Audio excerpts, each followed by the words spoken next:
ನಾಡಿನ ಹಿತೈಷಿ ಬಂದಿರ್ತವೆ. ಇಂದು ನಾವು ವಿಶೇಷವಾದಂತಹ ಹಬ್ಬ ಮೌಢ್ಯವನ್ನು ತೊರೆದು ಭಗವಾನ್ ಬುದ್ಧರು ಮತ್ತು ಜಗಜ್ಯೋತಿ ಅಣ್ಣ ಬಸವಣ್ಣ ಮತ್ತು ಬಾಬಾ ಸಾಹೇಬ್ ಅಂಬೇಡ್ಕರ್ ತೋರಿದ ಆರೋಗ್ಯ ನೆಮ್ಮದಿ ಜೀವನ ಮಾರ್ಗವಾಗಿ ಇವತ್ತು ನಾವು ಹೋಳಿ ಹುಣ್ಣಿಮೆ ಬಣ್ಣ ಎರಚಿ ಬೆಂಕಿ ಹಚ್ಚಿ ಹಬ್ಬ ಆಚರಣೆ ಮಾಡ್ತಾ ಇದ್ದ. ನಾವು ಒಬ್ಬರ ಮೇಲೆ ಒಬ್ಬರು ಹೂಗಳ ಹಾಕುವ ಮೂಲಕ ಗೌರವಿಸುವ ಮೂಲಕ ಈ ಹಬ್ಬವನ್ನು ಆಚರಣೆ ಮಾಡ್ತಾ ಇದ್ದೀವಿ. ಕಾರಣ ಮನುಷ್ಯನಿಗೆ ಆತ್ಮಗೌರವ ಅಂತಕ್ಕಂಥ ಸಂದೇಶವನ್ನು ಬಾಬಾ ಸಾಹೇಬ್ ಅಂಬೇಡ್ಕರ್ ಅವರ ಅನುಚ್ಛೇದದಲ್ಲಿ ಅಥವಾ ಪ್ರೇಮಬಲದಲ್ಲಿ ನೋಡ್ಬೋದು.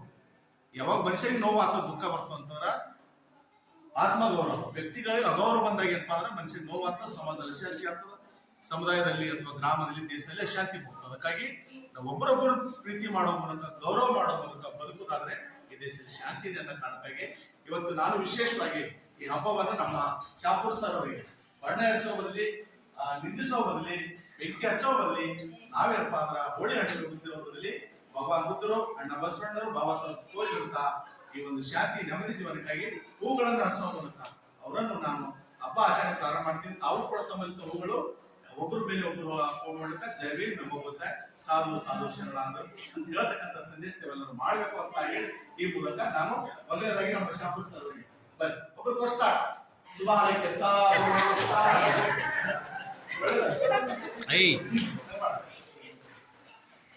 ಬಂಧುಗಳೇ, ಈ ರೀತಿ ನಾವು ಹಬ್ಬಗಳ ಆಚರಣೆ ಮಾಡುವ ಮೂಲಕ ನಾವು ಸಂತೋಷ ಅಂತ ಹೇಳಿ ನಾಳೆಯಿಂದ ಮಾಡ್ತಕ್ಕಂಥ ಹೋಳಿ ಅಥವಾ ಬಣ್ಣ ಹಚ್ಚೋದು ಇದರಲ್ಲಿ ಮಾಡಬಾರ್ದು ಅಂತ ಹೇಳಿ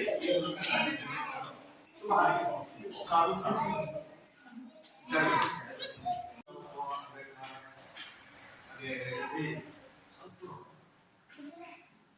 ಜನರಂತ ಸಣ್ಣ ಮಿತ್ರರೇ ಹಾಗೂ ವೇದಿಕೆ ಮೇಲೆ ಆಚರಣೆದಂತಹ ಬೌದ್ಧರು ಪ್ರಚಾರ ಬಂತೆ ಜನರೇ ಹಾಗೂ ನನ್ನ ಸೋದರ ಸೋದರಿಯರೇ ನನ್ನ ಆತ್ಮೀಯ ಎಲ್ಲ ಸ್ನೇಹಿತರು,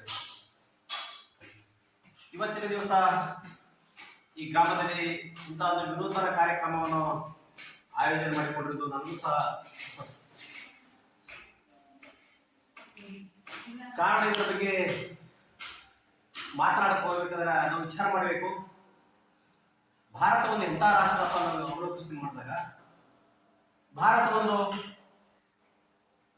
ವಿಭಿನ್ನ ಧರ್ಮಗಳು, ವಿಭಿನ್ನ ಆಚಾರ ವಿಚಾರಗಳು, ವಿಭಿನ್ನ ಭಾಷೆ, ವಿಭಿನ್ನ ಸಂಪ್ರದಾಯ, ವಿಭಿನ್ನ ಹಬ್ಬಗಳು, ಉತ್ಸವಗಳ ಒಂದು ತವರು. ಭಾರತ ಇರುವುದೇ ಒಂದು ವೈಶಿಷ್ಟ್ಯ, ಜಗತ್ತಿನಲ್ಲಿ ಒಂದು ವಿಶಿಷ್ಟವಾದಂತಹ ರಾಷ್ಟ್ರ. ಇಂಥ ವಿಶಿಷ್ಟವಾದ ರಾಷ್ಟ್ರಗಳಲ್ಲಿ ಹಲವು ಹಬ್ಬಗಳು, ಹಲವು ಉತ್ಸವಗಳಿಗೆ ತನ್ನದೇ ಆದಂತಹ ಒಂದು ಇತಿಹಾಸ ಹೊಂದಿರಬೇಕು.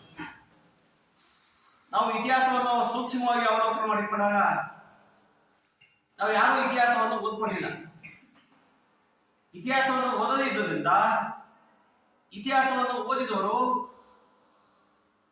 ಅವರು ತಮ್ಮದೇ ಆದಂತಹ ಇತಿಹಾಸದಲ್ಲಿ ಕಾಲ್ಪನಿಕ ವಿಚಾರಗಳನ್ನು ಸೇರಿಸಿ ನಮ್ಮ ತೆರೆಯಲ್ಲಿ ಸೇರಿಸಿದ್ರಿಂದ ನಾವು ಇನ್ನೊಬ್ಬರು ಹೇಳಿದಂತೆ ನಾವು ಆಚರಣೆ ಮಾಡ್ತಿದ್ದೇವೆ ಹೊರತಾಗಿ ಇತಿಹಾಸ ಏನಂತ ನಮಗೆ ಗೊತ್ತಿಲ್ಲ. ಭಾರತ ಪರಂಪರೆಯನ್ನು ನೋಡಿದಾಗ ಬಹುತೇಕ ಹಬ್ಬಗಳ ಹಿನ್ನೆಲೆ ನೋಡಿದಾಗ ಹಬ್ಬಗಳಿಗೆ ಪೌರಾಣಿಕ ಹಿನ್ನೆಲೆಯನ್ನು ಇರುತ್ತದೆ. ಅದು ಐತಿಹಾಸಿಕ ಹಿನ್ನೆಲೆ ಬಹಳ ಕಡಿಮೆ. ಮತ್ತೆ ಯಾವುದೇ ಹಬ್ಬವನ್ನು ನೋಡಿದ್ರೆ ಪೌರಾಣಿಕ ಹಿನ್ನೆಲೆಯಿಂದ ಪೌರಾಣಿಕ ವ್ಯಕ್ತಿಗಳು ಒಂದು ಹಿನ್ನೆಲೆಯಲ್ಲಿ ಇಟ್ಟುಕೊಂಡೇ ಹಬ್ಬವನ್ನು ಆಚರಣೆ ಮಾಡ್ತಾ ಇದ್ದಾರೆ. ಅದರ ಪೌರಾಣಿಕ ಹಬ್ಬಗಳಲ್ಲಿ ವಾಸ್ತವತೆ ಏನಿಲ್ಲ ಅಂತ ನಾವು ನೋಡಿದಾಗ ತುಂಬಾ ಸೂಕ್ಷ್ಮ ಇದೆ. ಬೆಟ್ಟವಲ್ಲದೆ ಹಿರಿಯರು ಹೇಳಿದಂತೆ ಅದು ವಾಸ್ತವಿಕತೆ ಎಷ್ಟಂತ ಯಾರಿಗೆ ಗೊತ್ತಿಲ್ಲ. ಆ ಪುರಾಣವನ್ನು ಯಾವ ಕಾಲದಲ್ಲಿ ಬರೆದವರು, ಯಾವ ನೆಲೆಯಲ್ಲಿ ಬರೆದವರು ಯಾರು, ಬರೆದವರು ಬಹುಶಃ ಮೇಲ್ವರ್ಗದವರು ಮಾತ್ರ ಈ ಪುರಾಣಗಳನ್ನು ಬರೆದಿದ್ದಾರೆ. ಎಲ್ಲ ಪುರಾಣಗಳಲ್ಲಿ ಸಹ ಮೇಲ್ವರ್ಗದ ಹಿತದೃಷ್ಟಿಯನ್ನು ಮಾತ್ರ ಕಾಪಾಡ್ತವೆ. ಅದರಲ್ಲಿ ಆ ಮೇಲ್ವರ್ಗದಲ್ಲಿ ಎಲ್ಲ ಅಥವಾ ಕೆಳವರ್ಗದಲ್ಲಿ ಎಲ್ಲ ಮಹಿಳೆಯರನ್ನು ಅಲ್ಲಿ ಯಾವುದೋ ಒಂದು ಪರಿಗಣನೆ ಮಾಡದೆ ಅವರನ್ನು ಅವಮಾನಕ್ಕೆ ಮಾಡೋದು, ಅವರನ್ನು ಅಗ್ನಿ ಪರೀಕ್ಷೆ ಮಾಡೋದು, ಅವರಿಗೆ ಸದಾ ಅದು ಒಂದಿಲ್ಲೊಂದು ಕಷ್ಟ ಬಂದಿರೋ ನಡೆಯುತ್ತ ಪರಂಪರೆಯನ್ನು ನಾವು ಕಾಣ್ತಿದ್ದೀವಿ. ಅಂತ ಒಂದು ಪರಂಪರೆ ನೋಡಿದಾಗ ನಾವು ಚಿಕ್ಕವರಿದ್ದಾಗ ಈ ಹೋಳಿ ಹುಣ್ಣಿಮೆಯನ್ನು ಆಚರಣೆ ಮಾಡ್ತಿದ್ವಿ. ನಾವು ತಿಳ್ಕೊಳ್ಬೇಕು, ಈ ಭೂಮಿ ತನ್ನದೇ ಆದ ಒಂದು ಚಲನೆಯಲ್ಲಿ ಇರೋದ್ರಿಂದ ಸೂರ್ಯ, ಭೂಮಿ, ಚಂದ್ರಗಳು ಯಾವಾಗ ಸಮರೇಖೆಯಲ್ಲಿ ಬರೋದ್ರಿಂದ ಒಂದ್ಸಾರಿ ಯಾವ್ದು ಒಂದ್ಸಾರಿ ಸೂರ್ಯಗ್ರಹಣ ಆಗ್ತದ, ಇನ್ನೊಂದ್ಸಾರಿ ಚಂದ್ರಗ್ರಹಣ ಆಗ್ತದ. ಈ ಸಹಜವಾದ ಕ್ರಿಯೆಗಳಿಲ್ಲ, ಅದು ತನ್ನ ಕ್ರಿಯೆಯನ್ನು ನಡೆದಿರ್ತದೆ. ಈ ಹುಣ್ಣಿಮೆ ಶ್ರೇಷ್ಠ, ಅಮಾವಾಸ್ಯೆ ಕನಿಷ್ಠ, ಗ್ರಹಣ ಕೆಟ್ಟದು, ಗ್ರಹಣ ಒಳ್ಳೆಯದೆಂಬುದು ಇವಕ್ಕೆ ಯಾವುದೇ ಅಷ್ಟೊಂದು ವೈಚಾರಿಕ ಹಿನ್ನೆಲೆ ಇರುವುದರಿಂದ ಯಾಕೋ ಸಹಜವಾದ ಕ್ರಿಯೆಗಳು ನಡೀತಿರ್ತಾವ. ಅದೇ ಸೂರ್ಯನ ಒಂದು ಕಿರಣಗಳಿದಾಗ ಕೆಲವು ಕಿರಣಗಳು ಬಂದು ನಮ್ಮ ಸೂಕ್ಷ್ಮ ಕಣ್ಣಿಗೆ ಬಿದ್ದರೆ ಪರಿಣಾಮ ಬೀರಬಹುದು ಅಂತ ವೈಜ್ಞಾನಿಕವಾಗಿ ತಿಳ್ಕೊಂಡು ಅದನ್ನು ನಾವು ನೋಡಬಹುದೇ ಹೊರತಾಗಿ ಅಲ್ಲಿ ಯಾವುದೊಂದು ವಿಶೇಷವಾದಂತಿಲ್ಲ. ನಾವಿವತ್ತು ಮೌಢ್ಯಗಳನ್ನು ಆಚರಣೆ ಮಾಡ್ತಿದ್ದೇವೆ. ಯಾಕ ಹಬ್ಬಗಳಿರುವುದು ಈ ದೇಶದ ನಾಗರಿಕರ ಜೀವನವನ್ನು ಸಮೃದ್ಧಿಗೊಳಿಸಲು, ಜೀವನ ನೆಮ್ಮದಿ ಮಾಡಲು, ಜೀವನ ಸಂತೋಷದಾಯಕ ಕರೆಯುವುದು. ಆದ್ರೆ ಹಬ್ಬಗಳಿಗಾಗಿ ನಾವು ಬದುಕಬಾರದು. ಭಾರತ ದೇಶದಲ್ಲಿ ಏನ್ ಮಾಡ್ತಿದ್ದೀರ, ಹಬ್ಬಗಳಿಗಾಗಿ ನಾವು ಬದುಕಿದ್ದೀವಿ. ಹಬ್ಬ ಹಂಗಾಗಿ ಏನಿಲ್ಲ. ಹಬ್ಬಗಳು ಸೃಷ್ಟಿ ಮಾಡೋರು ಬೇರ್ಬಾರ್ದವರು, ಪಾಲನೆ ಮಾಡೋರು ಮಾತ್ರ ನಾವು. ಇದರಿಂದ ಏನಾಗ್ತದ, ಸಮಾಜದಲ್ಲಿ ಯಾರೋ ಏನೋ ಹೇಳಿದ್ರು ಕೇಳಿ ನಮ್ಮಲ್ಲಿ ವೈಚಾರಿಕವನ್ನು ವೈಜ್ಞಾನಿಕವಾದಂತ ಆಲೋಚನೆ ಮಾಡುವಂತ ಸಾಮರ್ಥ್ಯವನ್ನು ಕಳ್ಕೊಂಡಿದ್ವಿ. ಸಾಮರ್ಥ್ಯವನ್ನು ಕಳ್ಕೊಂಡು ಅವ್ರು ಹೇಳದೇ ನೇರವಾಗಿ ಅಂತ ಹೇಳಿ ನಾವು ಮೌಢ್ಯಕ್ಕೆ ಒಳಗಾಗ್ತಿದ್ದೇವೆ. ಹಾಗಾದ್ರೆ ಮೌಢ್ಯ ಅಂದ್ರೆ ಏನು? ಮೌಢ್ಯ ಅಂದ್ರ ವೈಚಾರಿಕವಾಗಿ ವೈಜ್ಞಾನಿಕವಾಗಿ ಅಲ್ಲಿ ವಿಚಾರಕ್ಕೆ ಅವಕಾಶ ಇಲ್ಲದಂತೆ. ವೈಚಾರಿಕ ಇರಲ್ಲ, ವೈಜ್ಞಾನಿಕ ಇರಲ್ಲ, ಅಲ್ಲಿ ಏನೋ ಸರಿ ಯಾವುದು ತಪ್ಪು ಯಾವುದು, ಒಳ್ಳೆಯದು ಯಾವುದು ಕೆಟ್ಟದ್ದು ಯಾವುದು, ಇದು ಮಾಡಬೇಕು ಇದು ಬಿಡಬೇಕು, ಯಾವುದನ್ನು ಅವಲೋಕನ ಮಾಡೋದ ವಿಚಾರಕ್ಕೆ ಅವಕಾಶ ಇರಲ್ಲ. ಇನ್ನೊಬ್ರು ಹೇಳೋದು ಒಪ್ಪಿಕೊಳ್ಳೋದು, ಅವರಂತೆ ಮಾಡೋದು, ಯಾರು ಅವರಂತೆ ನಾವು ನಮ್ಮಂತೆ ಅವರು ಒಬ್ಬರು ನೋಡೋರು ಮಾಡೋದು, ಅಲ್ಲಿ ವೈಚಾರಿಕ ಹಿನ್ನೆಲೆ. ಈ ಪರಂಪರೆಯಿಂದ ಹಬ್ಬಗಳನ್ನು ಆಚರಣೆ ಮಾಡ್ತಾ ಬಂದಾಗ ನಾವು ಚಿಕ್ಕವರಿದ್ದಾಗ ಹಬ್ಬಗಳನ್ನು ಅಶ್ಲೀಲವಾಗಿ ಮಹಿಳಾ ಒಂದು ಕುಲಕ್ಕೆ ಅಶ್ಲೀಲ ಶಬ್ದಗಳನ್ನು ಬಳಸಿ ಆ ಹಬ್ಬವನ್ನು ಆಚರಣೆ ಮಾಡೋದು ನಾವೇ ಕೇಳಿದ್ದೀವಿ. ನಾವು ಸ್ವಲ್ಪ ಆ ಕೂಗೋರ್ ಜೊತೆಗೆ ಇದ್ದೇವೆ.